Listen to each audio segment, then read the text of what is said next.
ಇತ್ತೀಚೆಗೆ ನಡೆದಂಥ ಏನು ಭಾರಿ ಮಳೆ ಇದೆ, ಆ ಭಾರಿ ಮಳೆಯಿಂದ ಇವತ್ತು ವಿಜಯಪುರ ನಗರದಲ್ಲಿ ಅನೇಕ ವಾರ್ಡ್ಗಳಲ್ಲಿ ಇವತ್ತು ದಿವಸ ನೀರು ಹರಿದು ಬಂದು ಮನೆಗಳಿಗೆ ನೀರು ಹೋಗಿ ಜನರಿಗೆ ತೀವ್ರ ಒಂದು ಅನಾನುಕೂಲ ಆಗಿದೆ. ನಾನು ಹೋದ ಬಾರಿನೂ ಕೂಡ ಈ ಸಲ ಇದನ್ನು ಇನ್ಸ್ಪೆಕ್ಷನ್ ಮಾಡಿದಾಗ ಆವಾಗಲೇ ನಾನು ಕೆಲವೊಂದು ಸೂಚನೆಯನ್ನು ಕೊಟ್ಟಿದ್ದೆ. ಅದು ಭಾಗಶಃ ಇವತ್ತು ದಿವಸ ಆಗಿದೆ, ಭಾಗಶಃ ಆಗಿರಲಿಲ್ಲ. ಈಗ ನಾವು ಪ್ರಮುಖವಾಗಿ ಇಲ್ಲಿ ಏನು ಹೊರಗಡೆಯಿಂದ ನೀರು ಬರ್ತದೆ, ಈ ಬೇಗಂ ತಲಾಬ್ ಇರ್ಬೋದು, ಬೇರೆ ಕಡೆ ಹೊರಗಡೆಯಿಂದ ಇರೋದಲ್ಲ, ಆ ನೀರು ಇವತ್ತು ದಿವಸ ಏನು ಒಳಗಡೆ ಸಿಟಿ ಒಳಗಡೆ ಇರುತ್ತೆ. ಅಂದರೆ ಈ ಕೋಟೆ ಗೋಡೆ ಹೊರಗಿನಿಂದ ನೀರೇನು ಒಳಗೆ ಬರ್ತದೆ ಅದನ್ನು ಅರೆಸ್ಟ್ ಮಾಡಬೇಕು, ನಾವು ಅದನ್ನು ಸ್ಟಾಪ್ ಮಾಡಬೇಕಾಗಿದೆ. ಆ ದಿಶೆಯಲ್ಲಿ ಈಗಾಗಲೇ ಸುಮಾರು 15 ಕೋಟಿ ರೂಪಾಯಿ ಅಷ್ಟು ಕೆಲಸ ನಾವು ತೆಗೆದುಕೊಂಡಿದ್ದೀವಿ. ಇನ್ನು 150 ಕೋಟಿ ರೂಪಾಯಿ ನಮಗೇನು ಗ್ರ್ಯಾಂಟ್ಸ್ ಇವತ್ತು ಸ್ವಲ್ಪ MGM ಅದರಲ್ಲೇ ಗ್ರ್ಯಾಂಟ್ ಬರಬೇಕು, ಅದು ಗ್ರ್ಯಾಂಟನ್ನು ಕೂಡ ಈಗ ಟೆಂಡರ್ಗೆ ಇದು ಆಗಿದೆ.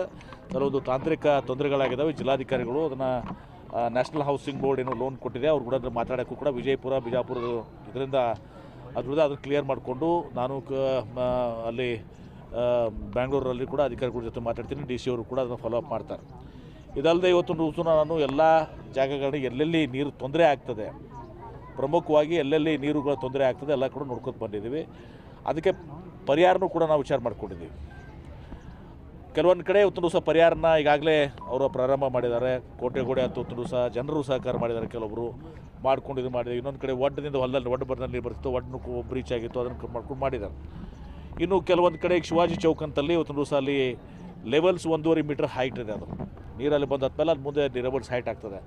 ಅದಕ್ಕೆ ನಾನು ನಮ್ಮ ಬೆಂಗಳೂರಿಂದ ಕೆಲವರು ತಜ್ಞರನ್ನ ಇವತ್ತು ದಿವಸ 2-3 ದಿವಸದಲ್ಲಿ ಬರ್ತಾರೆ. ಬಂದು ಅದಕ್ಕೆ ಇವರು ಇಲ್ಲಿ ಇಂಜಿನಿಯರ್ ಸಜೆಸ್ಟ್ ಮಾಡೋದೇನು, ಅದನ್ನು ಒಂದು ಏನು ಹಾರಿಜಾಂಟಲ್ ಟನಲ್ ಮಾಡಬೇಕು ಅಂಥೇಳಿ. ಅದು ಹಾರಿಜಾಂಟಲ್ ಟನಲ್ ಮಾಡಬೇಕು ಅಥವಾ ಇದ್ದರ ಬಾಕ್ಸನ್ನು ಕೆಳಗಿಳಿಸಬೇಕು, ಅದನ್ನು ಪರಿಣಿತ ನಾನಲ್ಲ, ಅವ್ರು ಹೇಳಬೇಕಾಗ್ತದೆ. ಅದನ್ನು ಒಂದು ಮಾಡಿಸ್ಲಿಕ್ಕೆ ಅದಕ್ಕೊಂದು ಎಷ್ಟು ಒಂದು 2 ಕೋಟಿ ಖರ್ಚು ಆಗ್ಬೋದು ಅಂತ ಇದೆ. ಹೆಚ್ಚಿನೂ ಆಗ್ಬೋದು, ಕಡಿಮೆನೂ ಆಗ್ಬೋದು. ಅದು ಎಸ್ಟಿಮೇಷನ್ ಆದಮೇಲೆ ಇದು ಆಗ್ತದೆ. ಈಗ ಪ್ರಮುಖವಾಗಿ ನಾವು ಈ 4-5 ಕಡೆ ಏನೇನು ನೀರುಗಳು ಬರ್ತಾ ಇದ್ದಾವೆ, ಎಲ್ಲೆಲ್ಲೂ ಇದನ್ನು ಐಡೆಂಟಿಫೈ ಮಾಡಿದ್ದಾವೆ.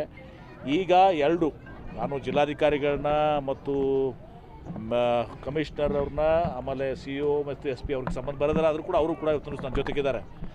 ಎಲ್ಲವನ್ನ ಕೂಡ ನಾವು ಐಡೆಂಟಿಫೈ ಮಾಡಿದ್ದೀವಿ. ಒಂದು ಟೆಂಪ್ರರಿ ಆಗಿ ಇವತ್ತು ದಿವಸ ಏನು ಅದು ನೀರನ್ನು ಇದು ಮಾಡಬೇಕು, ಅದು ಒಂದು. ಈ ಮಳೆ ನಿಂತ ಮೇಲೆ ಇವತ್ತು ದಿವಸ ದರಾಸಲಾಗಲೇ ಆಗಬಾರ್ದು. ಮಳೆ ನಿಂತ ಮೇಲೆ ಇವತ್ತು ದಿವಸ ಅದನ್ನ ಪರ್ಮನೆಂಟ್ ಆಗಿ ಲೈನಿಂಗ್ ಮಾಡ್ಕೊಳ್ಳೋದಂಥದ್ದಾಗಲಿ, ಅದನ್ನು ಏನೋ ನಿಮ್ಮ ಟ್ರೆಂಚ್ ಇದು ಮಾಡ್ಕೊಳ್ಳೋದಾಗಲಿ, ಅದನ್ನೆಲ್ಲ ಪರ್ಮನೆಂಟಾಗಿ ಮಾಡಬೇಕು. ಮತ್ತು ಇದ್ರ ಜೊತೆಗೆ ನಾನು ಬೆಂಗಳೂರಿಂದ ಕೆಲವೊಂದು ಟೀಮನ್ನು ಕಳಿಸ್ತಾ ಇದ್ದೀನಿ. ಆ ಟೀಮು ಇವತ್ತು ದಿವಸ ಒಂದು ಸಮಗ್ರವಾಗಿ ನಮಗೆ ಐಡೆಂಟಿಫೈ ಆಗಿದ್ದಾವೆ, ನಮಗೆ ಗೊತ್ತಿದ್ದಾವೆ ಇವತ್ತು ದಿವಸ ಏನೇನು ಆಗಿದ್ದಾವೆ ಅಂತೇಳಿ, ಎಲ್ಲೆಲ್ಲಿ ಇನ್ನೊಂದು ಪ್ರಾಬ್ಲಮ್ಸ್ ಇದಾವೆ ಐಡೆಂಟಿಫೈ ಮಾಡಿದ್ದೀವಿ, ಅದನ್ನ ಕೆಲಸ ಮಾಡೋಕ್ಕಿದ್ದೀವಿ. ಆ ಜೊತೆಗೆ ಇನ್ನೂ ಅಷ್ಟು ಪರಿಣಾಮಕಾರಿಯಾಗಿ ಆಗಲಿಕ್ಕೆ ಇವತ್ತು ದಿವಸ ಆ ತಜ್ಞರ ಟೀಮು ಇವ್ರ ಜೊತೆ ಕುಡ್ಕೊಂಡು ಇವರು ಮಾಡಿದ್ದು ಸರಿಯಾದೆಲ್ಲೋ ಮತ್ತು ಇನ್ನೂ ಹೆಚ್ಚಿಂದ ಏನೇನು ಮಾಡಬೇಕು ಅದೆಲ್ಲವನ್ನು ಕೂಡ ನಾವು ಮಾಡಿ, ಒಟ್ಟಾರೆ ನನ್ನ ಒಂದು ಇಚ್ಛೆ ಇವತ್ತು ದಿವಸ ಬಲವಾದಂಥ ಇಚ್ಛೆ ಏನಿದೆ ಅಂದರೆ ಇವತ್ತು ಈ ಸಲ ಇದು ಮುಗಿಬೇಕು. ಮುಂದಿನ ವರ್ಷದಿಂದ ಕೊಟ್ಟೆಗಳು ಒಳಗಡೆಯಿಂದ ನೀರೇನು ಮಳೆಗಳಾದಾಗ ಎಲ್ಲ ಕಡೆಯೂ ದೇಶದಾಂತ ಮಳೆ ಆಗಿದೆ, ಅದೆಲ್ಲ ಆಗಿದೆ. ಅದು ಒಂದು ಭಾಗ. ಅದನ್ನು ಯಾವ ರೀತಿ ಈಗ ಬಡಿ ಬಾವಡಿದಲ್ಲಿ ನೀರು ಬರ್ತಾಯಿದೆ ಅಂತ ಹೇಳಿದ್ರು, ಬಡಿ ಬಾವಡಿ ಅದನ್ನ ಒಳಗೆ ನೀರು ಬರ್ತಿದ್ರೆ ಬಡಿ ಬಾವಡಿ ಪ್ರಾಬ್ಲಮ್ ಸಾಲ್ವ್ ಆಗ್ತದೆ ಅಂತ ಹೇಳಿದ್ರು. ಹಿಂಗೆಲ್ಲನೂ ಕೂಡ ಇವತ್ತು ದಿವಸ ನಾವು ಒಂದು ಸಮಗ್ರವಾಗಿ ಇವತ್ತು ದಿವಸ ಎಲ್ಲೆಲ್ಲಿ ಇವತ್ತು ದಿವಸ ಆಗ್ತದೆ ಎಲ್ಲವನ್ನು ನಾನು ಖುದ್ದಾಗಿ ನೋಡಿದ್ದೀನಿ. ಅದರ ಪರಿಹಾರ ಏನು, ಬರೀ ನೋಡಿ ಹೋಗೋದ್ರಿಂದ ಪರಿಹಾರ ಆಗೋದಿಲ್ಲ, ಅದು ಪರಿಹಾರ ಬೇಕಲ್ಲ. ಆ ಪರಿಹಾರವನ್ನು ಕೂಡ ನಾವು ಇವತ್ತು ವಿಚಾರ ಮಾಡಿದ್ದೀವಿ. ಆ ಪರಿಹಾರ ತಕ್ಕಂತೆ ಇವತ್ತು ದಿವಸ ನಾನೇ ಜವಾಬ್ದಾರಿಯನ್ನು ಹೊತ್ತು ಈ ಎಲ್ಲ ಕೆಲಸಗಳನ್ನ ಮಾಡಿಸ್ಕೊಡುವಂಥ ಜವಾಬ್ದಾರಿ ನಾನು ಜಿಲ್ಲಾ ಉಸ್ತುವಾರಿ ಸಚಿವರಾಗಿದ್ದೀನಿ, ನಾನು ಮಾಡ್ತೀನಿ. ಇವತ್ತು ಇದಕ್ಕೆ ಪರಿಹಾರ ಕೊಂಡ್ಕೊಳ್ಳೋಕ್ಕೆ ಇವತ್ತು ದಿವಸ ಪ್ರಾಮಾಣಿಕ ಸುಮ್ಮನೆ ಬಂದು ನೋಡಿ ಹೋಗುವಂಥದ್ದಲ್ಲ, ಪರಿಹಾರ ಏನೇನಿದಾವೆ ಅಂತೇಳಿ ಜಿಲ್ಲಾಧಿಕಾರಿಗಳು ನಾವು ಇವತ್ತೆಲ್ಲನೂ ಕೂಡ ವೀಕ್ಷಣೆ ಮಾಡಿದ್ದೀವಿ. ಎಲ್ಲ ಕಾರ್ಪೊರೇಟರ್ಸು ಕೂಡ ಇಲ್ಲೇ ಇದ್ದಾರೆ. ಒಟ್ಟಾರೆ ಈ ಸಮಸ್ಯೆಯನ್ನು ಇವತ್ತು ಒಂದು 3-4 ತಿಂಗಳಲ್ಲಿ ಸಂಪೂರ್ಣವಾಗಿ ಇದನ್ನು ಕೆಲಸ, ಒಂದು ಟೆಂಪ್ರರಿ, ಒಂದು ಪರ್ಮನೆಂಟ್, ಎರಡೂ ಕೂಡ ಮಾಡಿಸಿ ಮುಂದಿನ ವರ್ಷದಿಂದ ಕೋಟೆ ಗೋಡೆ ಹೊರಗಡೆಯಿಂದ ನೀರೇನು ಒಳಗಡೆ ಬರಬಾರ್ದು, ಒಳಗಡೆನೂ ಕೆಲವೊಂದು ಏನು ಸಮಸ್ಯೆಗಳು ಅದನ್ನು ಕೂಡ ಅಟೆಂಡ್ ಮಾಡ್ತೀವಿ.